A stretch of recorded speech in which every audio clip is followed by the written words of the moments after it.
ఇంకొక ప్రధానమైన అంశం ఎంపీ ఎలక్షన్స్ రాబోతున్నాయి.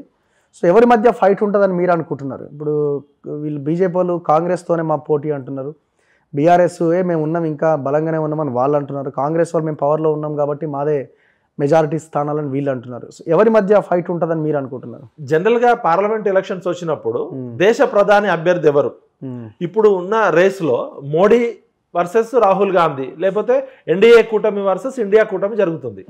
ఇప్పుడు బీఆర్ఎస్ అనే పార్టీ ఎంపీ ఎలక్షన్లో తన రోల్ ఏముంటుంది? బీఆర్ఎస్ పార్టీ గెలిచినాక ఏం చేస్తుంది? వాళ్ళు గెలిచిన 2, 3 సీట్లు గెలిచినా కూడా, 5 గెలిచినా కూడా వాళ్ళ రోల్ తోక పార్టీలు కావడమే తప్ప వీళ్ళ రోల్ ఏమి ఉండదు. అదే జమిలీ ఎలక్షన్లు జరిగినప్పుడు ఉంటే ఆ స్వింగ్ లో అటు వేవ్ లో అటు పోయేది. ఇప్పుడు బీఆర్ఎస్ అనే పార్టీ అనివార్యంగా పార్లమెంట్ ఎలక్షన్లు జరిగితే 2 జాతీయ పార్టీల మధ్య ఉంటది, Congress party, BJP party. BJP party Modi charisma నచ్చిన వాళ్ళు, బీజేపీ సిద్ధాంతాలు నచ్చిన వాళ్ళు బీజేపీ కొట్టేస్తారు. లేదు బీజేపీకి వ్యతిరేకంగా ఉండాలనుకున్న కాంగ్రెస్ పార్టీ నచ్చితే కాంగ్రెస్ పార్టీకి ఇండియా కూటమి కొట్టేస్తారు తప్ప అసలు బీఆర్ఎస్ పార్టీకి ఎందుకు కొట్టేయాలి? పార్లమెంట్ ఎలక్షన్లో బీఆర్ఎస్ పార్టీ రోల్ ఏంటి? వీళ్ళు ఏమైనా భారత రాష్ట్ర సమితి నేషనల్ పార్టీ అయి మొత్తం దేశమంతా ప్రభావితం చేసిందంటే ఉన్న తెలంగాణలోనే చతికిలబడ్డది. ఖచ్చితంగా బీఆర్ఎస్ అనే పార్టీ పార్లమెంట్ ఎలక్షన్ తర్వాత చాలా గడ్డు పరిస్థితి ఎదుర్కోబోతుంది. ఎందుకంటే పార్లమెంట్ ఎలక్షన్లో వీళ్ళకి ఓటేయాల్సిన అవసరమే లేదు.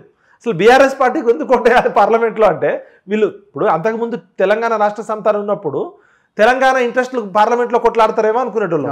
వీళ్ళు ఆ తెలంగాణ ఐడెంటిటీని, అస్మితని, అస్తిత్వాన్ని కోల్పోయారు. భారత రాష్ట్ర సమితి అని చెప్పి తెలంగాణలోనే చతికిలబడరు. ఉన్నది పోయింది, ఉంచుకున్నది పోయింది అన్నట్టు వీళ్ళు రెండింటికి చెడ్డరే అలాగే అయిపోయింది. పార్లమెంట్ ఎలక్షన్స్లో బీఆర్ఎస్ పార్టీకి ఓటేయాల్సిన అవసరం లేదనేది కామన్ మ్యాన్కి కూడా అర్థమైపోతుంది. కాబట్టి పోటీ అనేది 2 జాతీయ పార్టీలైన బీజేపీ వర్సెస్ కాంగ్రెసే ఉంటుంది. ఈ రేసులో ఈ 2 పార్టీలు ఎట్లా పెర్ఫార్మెన్స్ చేస్తాయి, ముఖ్యంగా కాంగ్రెస్ పార్టీ 100 రోజుల్లో ఏ విధంగా పాలన చేస్తుంది, ఇప్పుడున్న 6 సంక్షేమ పథకాలు ఏ విధంగా అమలు చేస్తుంది, డ్రాగన్ చేయకుండా, సరే గత ప్రభుత్వం చేసిన తప్పులు చేసి ఉండొచ్చు, మీరు ఎంత సింపుల్సిటీగా ఆర్భాటాలకు పోకుండా, హంగు ఆర్భాటాలకు చేయకుండా ఎంత పొదుపుగా చేస్తారు అనేది ప్రజలు చూస్తున్నారు. కాబట్టి ఇది కాంగ్రెస్కి బీజేపీకి ఛాలెంజ్ ఉంటుంది తప్ప బీఆర్ఎస్ పార్టీ ఆటోమేటిక్గా వ్యానిష్ అయ్యే పరిస్థితి ఉంటుంది.